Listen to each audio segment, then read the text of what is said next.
Yeah. Oh. So let me see. Change the little lighting here. I could. Oh, you know what? Look, I put a filter. See the filter? It seems like the light is coming from here because it's. Hi guys. So,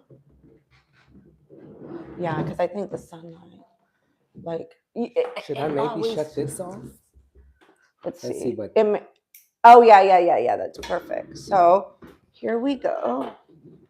Hold on, we're live now. This is. Sorry. Technical difficulties. Technical difficulties. I did not do. I am saying hello. I am not in Brooklyn today. I am in Sunnyside with my good friend Fiona St. James. Say hello, guys. Fiona St. James from Fiona's Coffee Talks. Yes. So we're doing a collab. We did a lot of TikToks today. This is yay, my first TikToks. Yes, and we could talk about how we met. We actually met on what set was we it? met on the set of In the Heights and West Side Story, some of 2019, when being Hispanic was it? Well, we had a moment. We had a moment where we had those two films back to back. Yeah, we worked all summer. Oh yeah. Like that's right. Solid 3 months. And they cut my hair. Remember? That was upsetting. He was there the moment they chopped my hair off. Like all of it, and it was the worst. It wasn't really. It was the worst. Well, because it was the period thing. It was like the 50s, but 30s. Wasn't it the 30s? Was it? West Side Story, I believe, is the 30s. Well, it originally was done in the 50s. So I thought it was New York City, the 50s. I just remember that when they did that, I was upset for you. And I remember she was like, could I at least have my hair? And I felt so bad because I remember after they cut your hair, you come walking over to me and she was holding her hair like in a ponytail. Yeah. Well, luckily my hair, because of the pandemic, this is all my hair, no extensions. I did go through extensions. You did. I had a bad set from a Russian person, but then I found a Dominican guy who I still use. He actually did about last year, but he's been doing my hair and he did a really good job with my hair. So that's it. So we met in 2019 on the set, those two shows, and we've been friends for a while. And he actually started a YouTube before I did. I regret starting a YouTube way before then because, man, then people would bank. Well, no, but you know what? People banked even before I did, because when I started, YouTube was. Well, no. I remember my friend Steve told me, because he worked at a YouTube conference. He's like, you need to get on this. But it was before really the cell phones had cameras. Right. When they would, and I was just like, how am I going to, it seems so complicated to do it. How am I going to do this? Now, of course, I'm recording on my iPad. So yeah. So today I put the topic. I see I have two people. Please comment. Be polite. Don't read my hair because I don't read me either. Okay. But I'm talking about semaglutide because Fiona doesn't really know what it is. I've been on it for maybe 2 months now. I have lost over 10 to 12 pounds slowly. Okay. And the thing is, I really, really like it. I think it's a great drug. However, it's a weird drug because you know how was it Federin? That nasty stuff. Not fentanyl. No, that's the shit. No, that's what we do. No, not Ephedra. Ephedra will zap you, have a dry mouth. Right. You're kind of crazy. This, you still have hunger. Food is like a candle. When I say candle, like you'll smell bacon, you'll be like, ooh, that smells good. But then you don't want to eat the bacon. For some reason, you don't, with this semaglutide, you don't, I like it. And I think it's good for women because women, we have more hormonal problems and it just stops you and you're eating the proportion. Now, the thing is, if I have fried food, I will get sick. So yeah, that's my next question is if you're on that, are there certain foods you should avoid?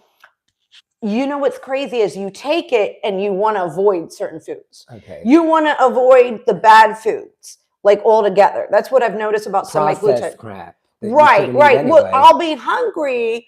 And example, Christmas time, like I went and I forgot I went somewhere Christmas Day. It was my mom's house. Got the plate of food and I put the little, food servings, but I had to do it little because it's like all of a sudden you're full. So it stops you and you're like, oh, I'm full. I can't eat no more. Oh, good. So it curbs your appetite. It curbs your good. appetite. So you're not like not eating for the full day.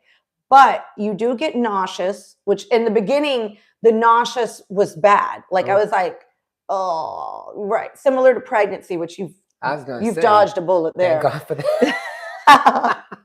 So similar to like where you're nauseous. God knows I tried. But so it do have the nausea, but then after a while you do get used to it. But I just had chicken parmesan, which he made for me. It was real good. I was full after that. I probably won't eat till dinner, and I already know because that was I haven't been eating meat. But like I know that big piece of chicken that I just had, which really wasn't that big. No. Right. No. So I know. And it was chicken breast. Right. It was a chicken breast. I know now for dinner, I'll probably be cool with a soup. Right. So I love split pea soup from what's it called, for Whole Foods. Yeah. So I get the vegan split pea soup, and I was having that for lunch, and I was full, and I was good. So the semaglutide, if anybody wants to know, I do like it. My doctor, I use Dr. Geezy. I have a video up. If you can see Dr. Geezy. That's who I go to. She's in the Upper East Side. That's the one I'm taking it from. She's real picky. You better give her your weight every week. So she's tracking. I have to email her the weight, and she's like, "You're not getting a second bottle till you get that." Ooh. Yes, that woman does. Wait, so it's something you drink or they? No, so you get the shots, and I'm not. This is the part that I hate the most. Ugh, you have to inject it. You have to put the semaglutide inside your fridge. It has to be refrigerated. And then you get the shot, you inject yourself, the fatty part of your leg, which this is the worst part. I do it every Saturday. In fact, tomorrow is my day. And I take a picture of my weight. And what I like is, for me, I've kind of messed, I gotta watch my language, we're YouTube. Well, it's my YouTube. I know. So I've kind of had to, I have made some mistakes where I've learned I have to buy myself certain foods, and I'm finding I was vegan only once before in my life, but I'm finding, even though I had chicken, more of a vegan diet, it's helpful for me because you will get constipated on this. So that's because you're not eating. So I noticed by me, I made a delicious, oh my God, it was so good. It was a Mexican lasagna. Ooh. They're called the Spicy Vegans on YouTube. You've got to follow them. They've got a bigger following than I do, of course. But they have all these vegan recipes, and I made that for a week. And that was, it was a vegan recipe, but it was good, but it was filling me up. So I personally noticed, because you're eating less, for me personally, the vegan diet, you could throw in meat every once in a while. But I noticed that's kind of contributing, helping, and I'm doing it more because of the fact that you're not eating so much. That's why. I wonder also, because if you would have add like soluble fiber, like a psyllium husk, like at night. Yeah, I have that because I do you still take have it every night. I don't take it every night. You should, because let me tell you, as someone who's had GI issues, I take that every night, and I am so regular, it's ridiculous. And what you just said, papaya digestive enzymes. After every meal. I just ordered on Amazon. Oh, you did? Okay. Did you get the 2-pack? Oh, I should have told you. I got the same one you got. Okay. Because they have it in double pack as well. But papaya digestive enzymes, you eat that after any meal, it absorbs all the nutrients, and the stuff exits your body that much faster, and you are thin and gorgeous. Yeah. And I'm trying to be thin and gorgeous. She is. Not trying, girl. You are. Yeah. So that's. I would never be too thin, though. But now that's getting popular. Good. And all those girls with the BBLs now people were getting wider and wider. Now it's like changing up. So thank God we skinny and fierce, girl. So today we just did some TikToks. This is the first time Fiona has really done TikTok. So very first. I lost my TikTok, unfortunately, at 53,000. That so much upset me. That sucks. Because it's just weird. And I swear they don't like Spanish people on TikTok. I feel like that. I feel like that because it's. I was just another issue to talk about. I don't see no brunettes really getting crazy love or Spanish girls or anything on TikTok. I was doing good. I messed up. Well, this is where I messed up with TikTok. I did one TikTok and it was it was Will and Grace, but what was her name? Megan. Oh, Karen. Karen. It was her voice, and at the end, she said she liked BDSM, and I had my little pink flogger. But I see other people with floggers and doing all sorts of crazy things, but I get flogged, and I was fully dressed, right? Then there was another one. They had this trend where who you were raised, and it was some song, and I did it of my father. Well, my father was a bit of a little what's the word so I don't get in trouble. He was a notorious character. Okay. He was notorious. So he had a gun in there. Ooh. And well, it was, and they said, oh, criminal activity, that I was promoting criminal. And then I see other people and then finally the third one, which was crazy, was on New Year's Eve. I was on a boat and I said, I was going to, who wants to follow this Latina that is making a roast gandules, and it's on my IG. If you go to Marcela Sabella, you can see it. And I said a roast gandules. What else did I say? Pernil?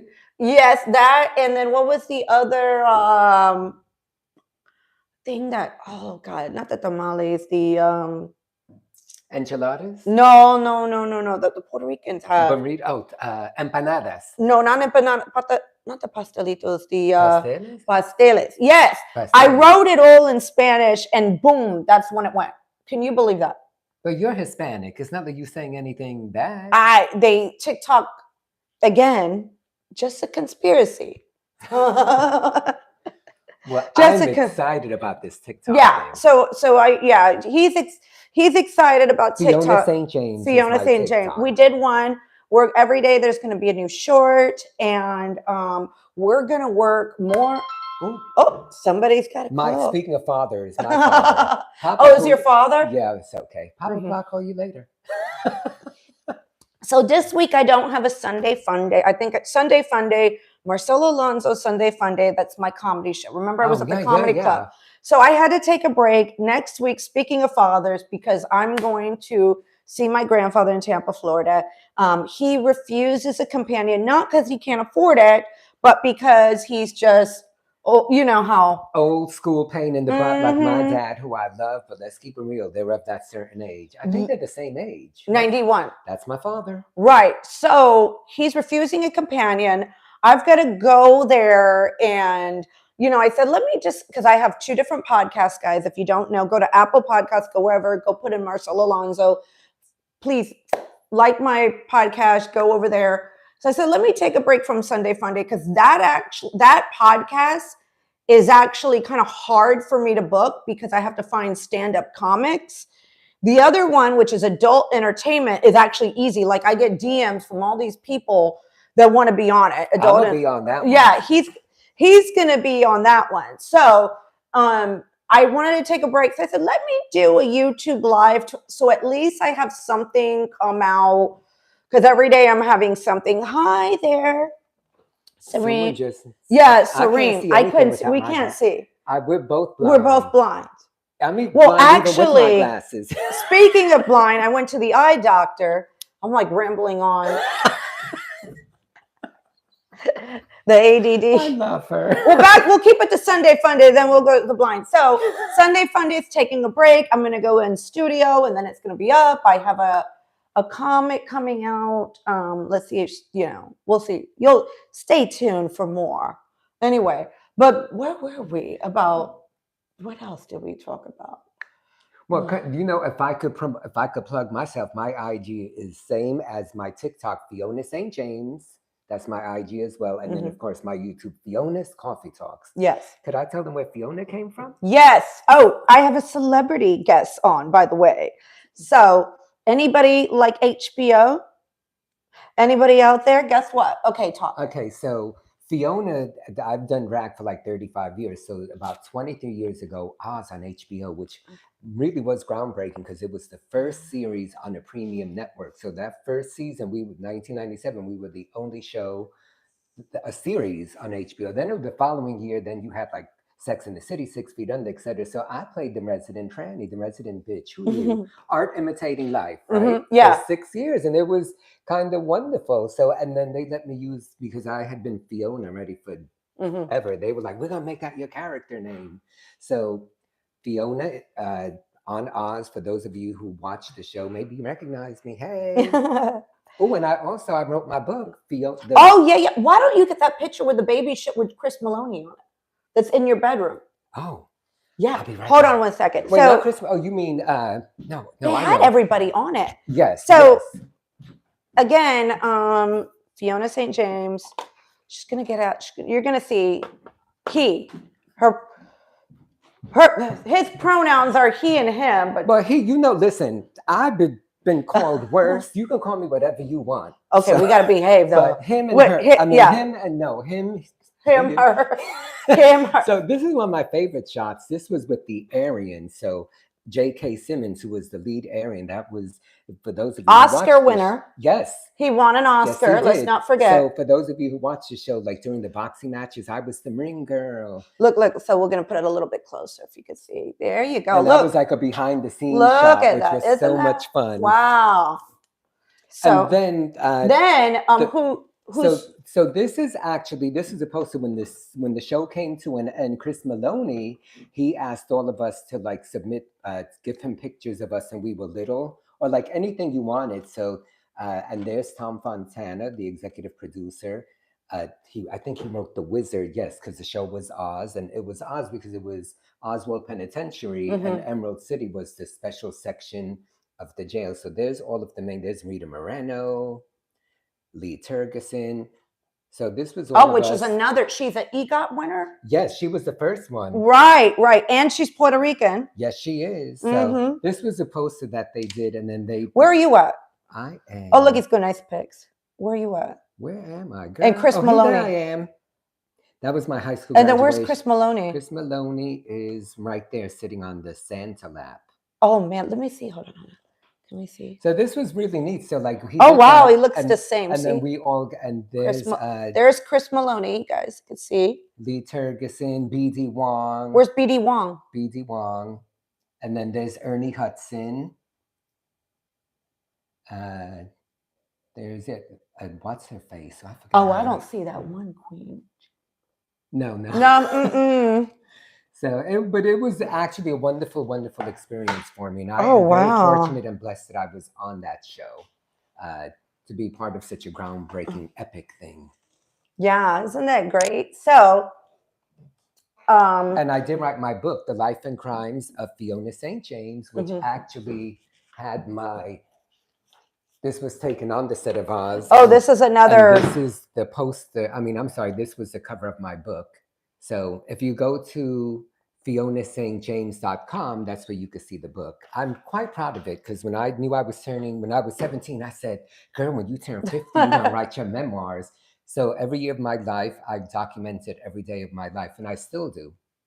Every day I can tell what time I woke up, what time I went to bed, and everything that happened in between. I do mean everything. Girl, you're gonna be in book too. So I have a very, very interesting guest. Because guess what, guys? I'm always trying to collab with different people. And what's crazy is some people that are similar to my brand, it's like I tell them, like, hey, let's do TikToks. Let's go do YouTubes. Let's do YouTube shorts. Let's do this. And then they don't show up, or they don't, and I don't get it. That's just so rude. I don't get it. But me and you are going to work on something. Yes, we are going to work on something. We're like, you know what? We're thinking smarter and bigger. Yes, we are. We've got some things in the works. So we want everybody to stay tuned because we're going to have some stuff going on. So thank you so much for tuning in today. I'm going to keep this kind of brief at probably like 20 minutes. And what else? Oh, tell them again where to find you. So my YouTube is FionasCoffeeTalks.com. My TikTok and my IG are Fiona St. James. And then FionasSt.James.com is the book website. And then JamesPalacio.com is my acting website if you want to see all the stuff I've done. Yes. So thank you. This is just a live. This isn't Sunday Fun Day. If you're new here, please check out my other videos, my other shorts. Like, comment. Subscribe, of course, if you have not. Yes. You all subscribe. And also, guys, you know what I'm saying? I really appreciate everybody that's here, that has supported me so far. It's been, thank you so much. He said, I'm a real star. You are real. Yes, she is. Thank you. Thank you. So thank you guys for being here. YouTube has kind of been a hard platform to grow. It's hard. I feel like my IG was easy, but hopefully things will tune up more. So have a wonderful